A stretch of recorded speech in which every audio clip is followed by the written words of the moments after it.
Behold, your Lord said to the angels, I am going to place a vicegerent on earth. The Arabic word is khalifa. It means a representative or an emissary of mine. And they said, the angels said, will you place therein one who will spread corruption and shed blood, while we celebrate your praises and glorify your holiness? And God said, he said, truly I know what you do not know.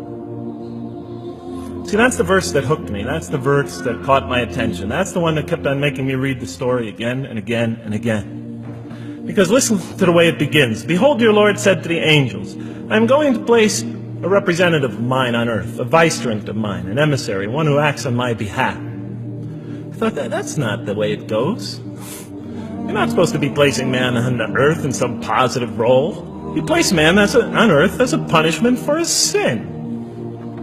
Clearly, I knew the author didn't quite get the point. But still, it was an amazing line. But then I come to the next line, and it says, and the angels say, will you place therein one who will spread corruption and shed blood, while we celebrate your praises and glorify you?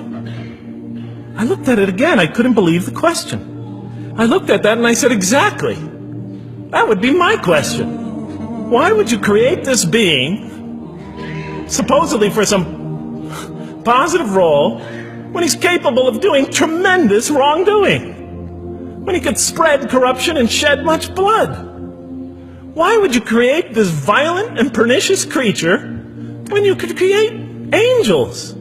As the angels clearly say, well, we, the angels, celebrate your praises and glorify you. They were asking one of the most fundamental questions in the entire history of religion. Why create you, man, this utterly fallible creature, this creature who could rebel against God's will, who could do such tremendous wrongdoing, who could wreak havoc like no other creature on earth, when you can make them angels? That whole question, everything that I ever thought, everything that I ever experienced, everything that I ever knew was in that question. It was as if the author took my life and wanted to pick out exactly the right question to humiliate me, to provoke me, to anger me. Why create man, this most destructive and violent creature, when you could make them angels? And then look at the answer. And he said, God said, truly I know what you do not know. You know, in modern parlance, we would say, I know exactly what I'm doing.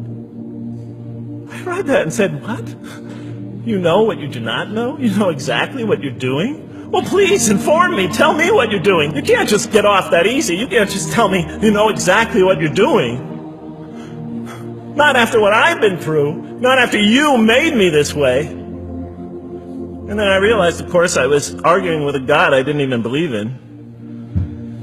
And that would happen several times as I read through the Quran. And sometimes I would just get into so agitated by what I read, I'd start arguing with this voice that I'm reading before me, that's calling to me. So we turn to the next verse.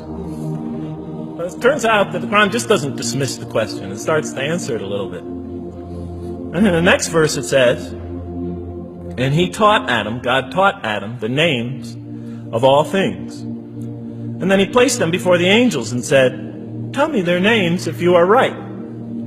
So this verse is clearly referring to the previous one. But notice what it says. And he taught Adam the names of all things. So here we see Adam is not only just a creature who knows how to name things, who's acquiring the gift of language, but he's also a learning creature. God is teaching him.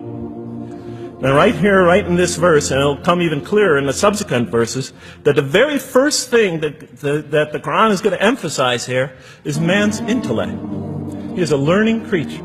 He is taught. And what is he taught? What is one of the great intellectual gifts he's given in response to the angel's question? The gift of language. Because through language, mankind can not only learn, but he could learn things not only through his own experience, but he could learn things that other people have experienced of times and places that are hundreds, thousands of years and miles separated from him. And so that all our knowledge becomes cumulative. Every generation learning from the generation before it. I'm learning today from authors I read from other sides of the world that may have existed 2,000 years ago. And so we all contribute to our collective learning and knowledge. And so what I'll see later in the Quran, And the Quran will emphasize this again and again and again. Like in one verse it says, read in the name of your Lord who created a man out of a tiny creature that clings. Read, it commands the reader. For your Lord is most bountiful. Why is he most bountiful? What great gift did he give you? For he taught man the use of the pen, and through it taught him what he otherwise could not know. And he taught Adam the names of all things. And then he placed them before the angels and said, tell me their names if you are right. Okay, you have this you have this natural question about this creation of mankind. Here, this mankind is this human being, this human creature is a learning creature. He has many intellectual gifts. Here, I'm going to place these things before you. Tell me their names if you are right about man. And what did the angel say? Glory to you. We have no knowledge except what you have taught us. In truth, it is you who are knowing, the wise. They say this task, this intellectual test that's put before them is beyond their grasp. And so in the next verse we read, and he said, "O Adam, tell them their names." And when he had told them their names, notice how it's just like it's nothing for him. For mankind, he has this phenomenal ability. And that's clearly the point of these verses. Even though I felt that the author didn't quite, it was as if I realized that he didn't misunderstand the story. He was taking one of the great stories in the history of humankind, one of the fundamental greatest stories in the history of mankind, and molding it and using it as a vehicle for an entirely original message. And God said, did I not tell you that I know what is unseen in the heavens and the earth? And I know what you reveal and what you conceal? In other words, didn't I tell you I know exactly what I'm doing? I looked at that. What question what did they reveal and what did they conceal? Why are you all looking at me like that? You're starting to scare me. You're all looking very serious. Am I losing you? Wow. Okay. So, they revealed the sinister and evil propensities of man. But what did their question conceal? All you have to do is think about it for a minute. Human beings, yes, they could do evil. Yes, they could do wrong. Yes, they could create misery. But they could also do exactly the opposite. They could choose to do evil. They could choose to do tremendous good. They could choose to do tremendous violence. They could choose to show tremendous compassion. They could choose to live by falsehood. They could choose to live by the greatest truths. So we go on to the next verse. And behold, we said to the angels, bow down to Adam. And they bowed down. But not so Iblis. Iblis is like the father of Satan. He refused and was arrogant. He was of those who reject faith. An interesting statement. And notice why Iblis does not bow down. He refuses because he was arrogant. We often hear what's the root of all evil? In the West, it's always money, greed, etc. Here the Quran says that seems to be saying that the root of all evil is not always material wants. It's not always money. It's not always greed. At the heart of evil is arrogance. Putting yourself above all others.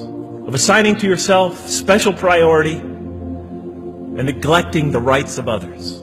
O Adam, dwell you and your spouse in the garden and eat freely thereof what you wish. But come not near this tree, for you will be among wrongdoers. Then they make the mistake. But Satan caused them to slip and expelled them from the state in which they were. And we said, go all you down, some of you being enemies of others, will be adversaries of others.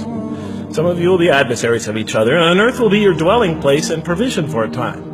Let's go back from where we started. First, mankind is being taught. We see he's an intellectual being. Then we show he's a moral being. Moral being means he's a being that's going to have to make choices.